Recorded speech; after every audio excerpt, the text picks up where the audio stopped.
আজকের যে ঘটনাটা শেয়ার করব সেটা হচ্ছে চাঁপাইনবাবগঞ্জ জেলার ভোলাহাট উপজেলার এক গ্রামের ঘটনা। গল্পটি শুরু করার আগে বলে নেবেন কে কোথা থেকে আমার এই ভিডিওটা দেখতেছেন। আমি অবশ্যই তার কমেন্টে রিপ্লাই দিব। তো চলো গল্পটা শুরু করি। অনেক আগের কথা, সেই গ্রামের একবারে পূর্ব পাশে একটা ঘর নিয়ে থাকতো শরীফা বিবি। স্বামী পরিত্যা, মেয়ে মানুষ। সারাদিন মানুষের বাড়িতে ফুড ফরমাস খেটে যেই টাকা পেত তা দিয়েই দিন কেটে যেত তার। ছোট একটা মেয়ে ছিল শরীফার, বয়স মাত্র 11 বছর। সেই মেয়েকে নিয়েই গ্রামের একদম শেষ মাথায় ঘরটিতে থাকতো সে। যাই হোক, ঠিক তাদের বাড়িটার পাশেই একটা বিরাট আকারের বেল গাছ ছিল।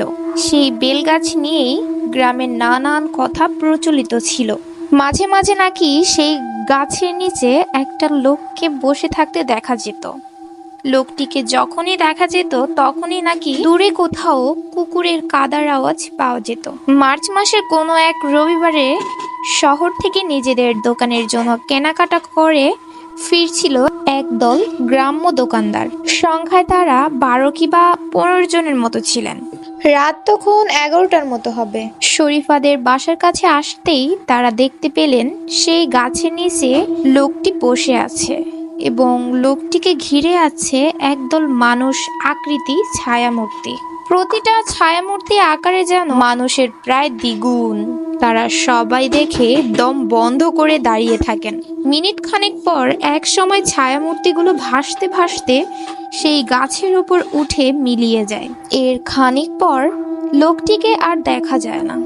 ঠিক সেই সময় তাদের চমকে দিয়ে শরীফার ঘর থেকে ভয়ঙ্কর আর্তনাদ আওয়াজ ভেসে আসে। তারা প্রত্যেকেই ভয় পেয়ে যায় এবং দ্রুত সেই স্থান ত্যাগ করে। পরের দিন সকালে স্থানীয় কিছু মানুষের হাতে লাঠি সোঁটা নিয়ে সেই ঘরের দিকে গেলে ঘরের মেঝেতে শরীফা এবং তার মেয়েকে মাথাহীন লাশ খুঁজে পায়।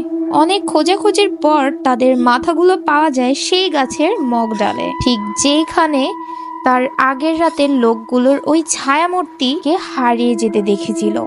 সেই ঘরটি এখনো আছে। বেলগাছটি এরপর কেটে ফেলা হয়েছিল। শোনা যায় বেলগাছটি কাটার পর নাকি সেই মাটির নিচ থেকে একটি বস্তার ভেতর থেকে একটি কঙ্কাল উদ্ধার করা হয়েছিল। তো আজকের গল্পটুকু এইটুকুই। যদি ভালো লাগে থাকে অবশ্যই